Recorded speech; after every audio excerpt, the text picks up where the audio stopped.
Le 12 mai dernier, des millions d'élèves du premier degré sont retournés sur les bancs de l'école. Loin d'avoir été de grandes vacances, les élèves ont pu continuer à apprendre à la maison pendant le confinement, bien souvent entourés par leurs professeurs.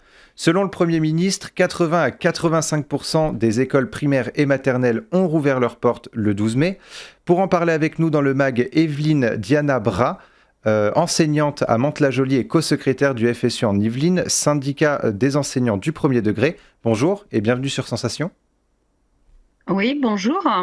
Alors pendant 2 mois de confinement, les enseignants n'ont pas été inactifs. Ces derniers ont continué à accompagner et aider les élèves grâce aux visio ou par téléphone. Est-ce que ça a demandé beaucoup d'organisation ?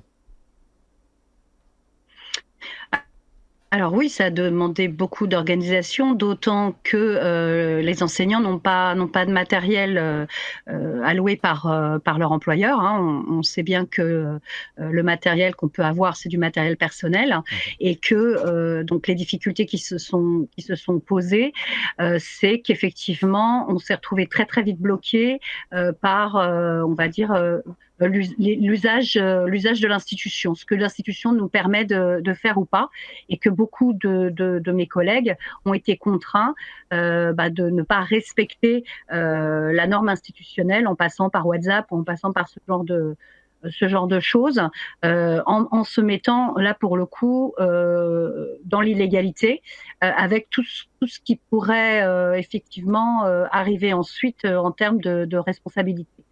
Donc là, ça a été quand même assez compliqué parce que très vite, on s'est rendu compte que on n'avait pas les outils institutionnels, en fait, que rien n'avait été pensé auparavant, mais en même temps, personne n'avait envisagé effectivement cette crise, une telle pandémie. Donc chacun on va dire, a bidouillé dans son coin, et au fur et à mesure des bidouillages, on a vu effectivement de jolies choses aussi se construire par rapport à la relation et par rapport au travail qui a été fait par les enseignants pendant tout ce temps. Je vais vous donner des exemples concrets parce que je trouve que c'est plus parlant. Par exemple, moi, les enseignantes de CP bien appelaient chacun des élèves, et chacun des élèves faisait la lecture à l'enseignante par rapport à tout ce qui était phonologie, par exemple, qui est quand même qui est compliqué puisque c'est effectivement pour l'apprentissage de la lecture. Mhm. Eh bien, elle le faisait via classe virtuelle, via téléphone pour ceux qui n'avaient pas la possibilité de se connecter. Enfin, voilà. Donc la continuité, on va dire qu'elle s'est mise en place avec difficulté, mais qu'elle a été plutôt réussie. Ça a été en fait Euh, une nouvelle méthode d'apprentissage pour les élèves, une nouvelle méthode d'enseignement aussi pour les professeurs. Est-ce que ça a permis aux enseignants d'avoir un contact plus rapproché avec les élèves, mais aussi avec les parents d'élèves ?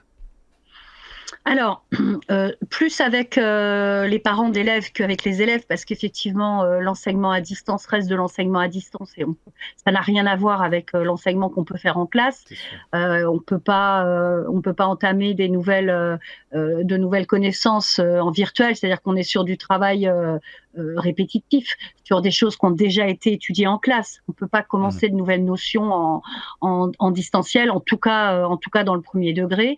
J'imagine que dans le second degré, c'est pareil, mais pour le moment, ils n'ont pas encore. J'ai pas de retour. Les collèges, moi, dans les Yvelines, n'ont pas repris, Mhm. du fait qu'on est toujours en zone rouge. Mais au niveau des familles, oui. Après, mais c'est souvent comme ça. Euh, c'est c'est celles avec lesquelles c'était déjà difficile en présentiel qu'on a du mal à raccrocher, bien évidemment, en distanciel.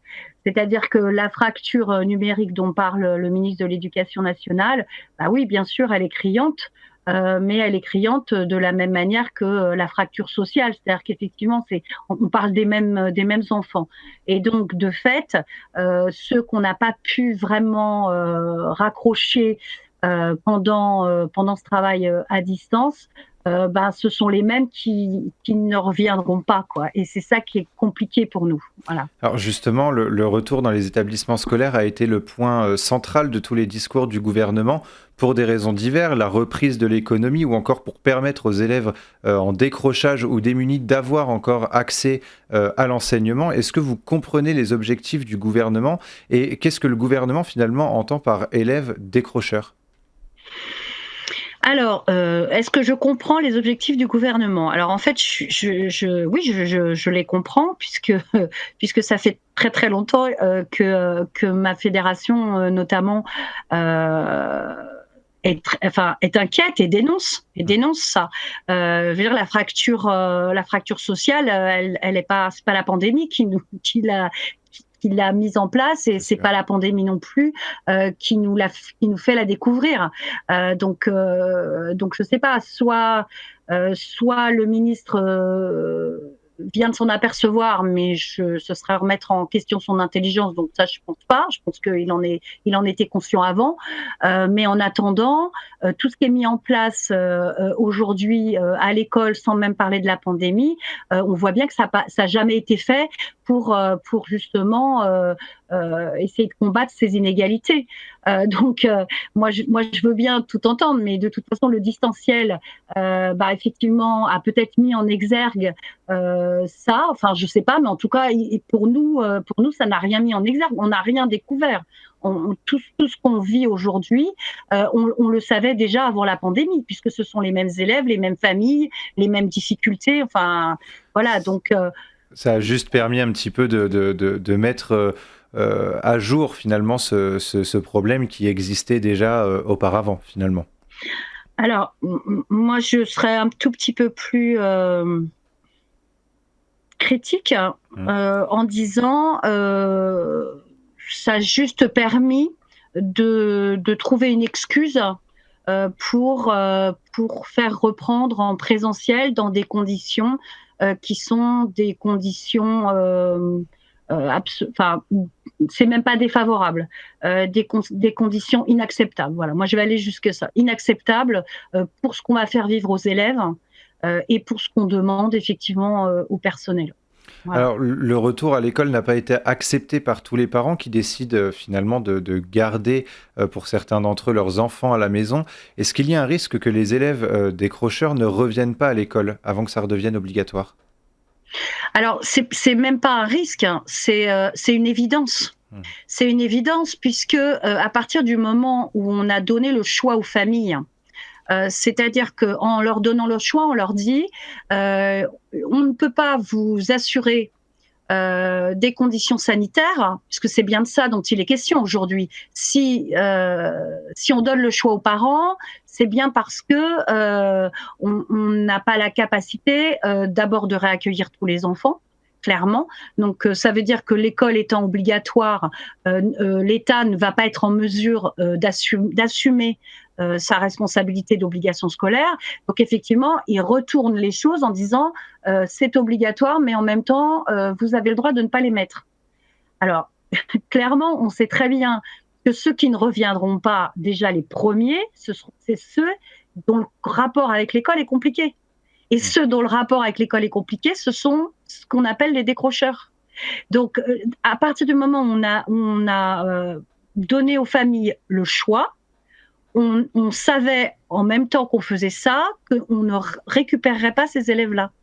Donc voilà, donc ça oui, c'est très mal vécu par les enseignants parce que c'est de l'hypocrisie ou c'est je sais pas du cynisme ou c'est je ne sais pas comment le qualifier, mais en tout cas c'est tout sauf vouloir récupérer les élèves qui seraient les plus éloignés de l'école.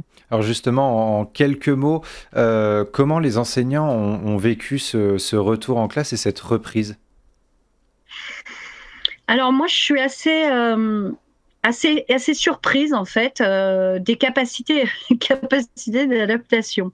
Je dis ça parce que quand il y a eu la pandémie et quand je vois toute l'énergie qui a été mise pour justement continuer le lien dans des conditions dont on a parlé tout à l'heure, c'est vrai qu'à côté du côté très compliqué, difficile, fatigant, tout ce qu'on veut, parce qu'il faut savoir que les enseignants bien souvent étaient avec leurs enfants aussi, donc ça veut dire qu'ils, comme beaucoup de salariés en fait, qui travaillaient en distanciel en gardant leurs enfants.